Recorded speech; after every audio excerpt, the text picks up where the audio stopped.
দিনভর Raiganj powered by Orient Jewellers, সোনা যা সর্বক্ষণের।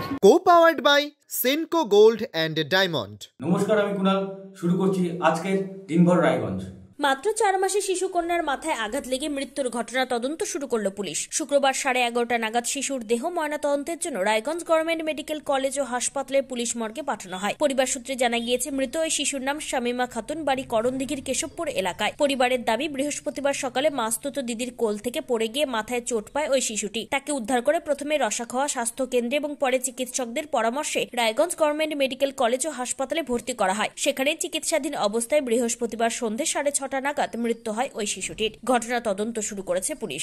রায়গঞ্জ লোকসভা কেন্দ্রটি বিজেপি দলের কাছে অনেকটাই নিরাপদ। গত লোকসভা নির্বাচনে রায়গঞ্জ কেন্দ্র থেকে জয়ী হয়েছিলেন বিজেপি প্রার্থী দেবশ্রী চৌধুরী। দেবশ্রী দেবীর বাড়ি দক্ষিণ দিনাজপুর জেলা সদর বালুরঘাটে। আগামী 2024 সালে লোকসভা ভোট আসন্ন।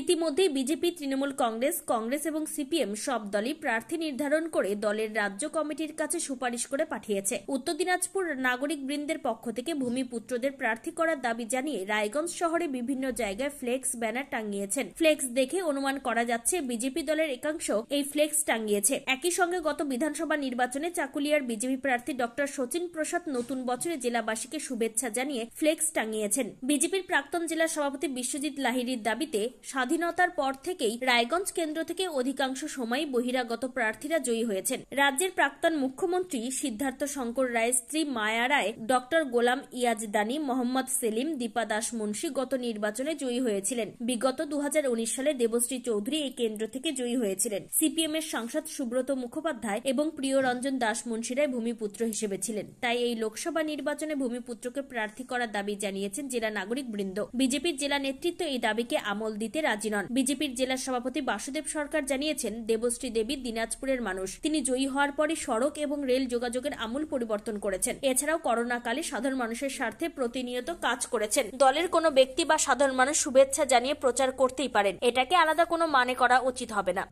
এরপর আসছি একটা বিজ্ঞাপনী বিরতিতে, সঙ্গে থাকুন।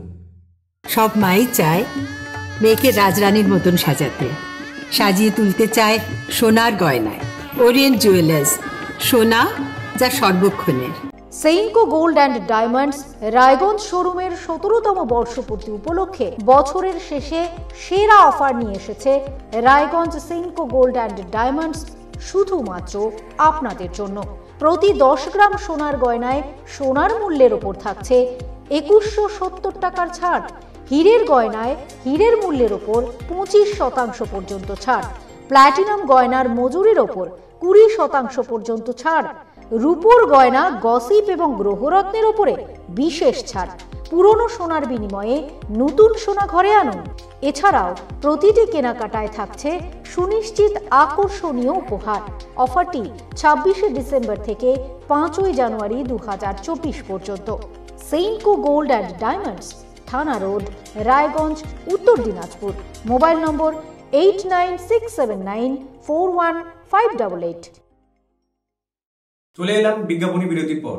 ডিসেম্বর মাস শেষ হতে আর মাত্র 2 দিন বাকি। এরপর নতুন বছরের আনন্দে মেতে উঠবে সবাই। এই মরশুমে প্রায় সবাই বনভোজন করে থাকেন। যদিও রায়গঞ্জ বন বিভাগ বিগত কয়েক বছরের মতো এবারও কুলিক অভয়ারণ্য সহ কুলিকের উপবনগুলিতে বনভোজনে নিষেধাজ্ঞা জারি করেছে। অন্যদিকে কুলিকের ঘন অরণ্যের মধ্যে রীতিমতো তাঁবু খাটিয়ে চলছে প্রকৃতি পাঠ শিবির। এই ধরনের পাঠ শিবিরের আয়োজন করে থাকে Himalayan mountaineer trekkers association. Raiganj বন বিভাগের অধীনে বেশ কয়েকটি রেঞ্জ ও বিট রয়েছে। এর মধ্যে অন্যতম গুরুত্বপূর্ণ ও ঘন অরণ্য হল রায়গঞ্জ মিলিটারি ফরেস্ট। এদিন থেকে এখানেই শুরু হয়েছে হিমালয়ান মাউন্টেনিয়ার্স অ্যান্ড ট্রেকার্স অ্যাসোসিয়েশনের 2 দিন ব্যাপী প্রকৃতি পাঠ শিবির। প্রকৃতি পাঠ শিবিরের আয়োজনকারী সংস্থা হিমালয়ান মাউন্টেনিয়ার্স অ্যান্ড ট্রেকার্স অ্যাসোসিয়েশনের সম্পাদক অপর্ণা চক্রবর্তী বলেন, এই প্রকৃতি পাঠ শিবির ছাত্রছাত্রীদের মধ্যে পরিবেশ সচেতনতা বৃদ্ধি করবে। এই শিবিরের অনুমতি দেওয়া নিয়ে এদিন অভিযোগ তুলেন পশুপ্রেমী সংগঠনের সদস্যরা। উত্তর দিনাজপুর পিপলস ফর অ্যানিমেলস এর সম্পাদক গৌতম তান্ত্রিক কান্তিয়া এই ব্যাপারে বন বিভাগের ভূমিকা নিয়েও প্রশ্ন তোলেন।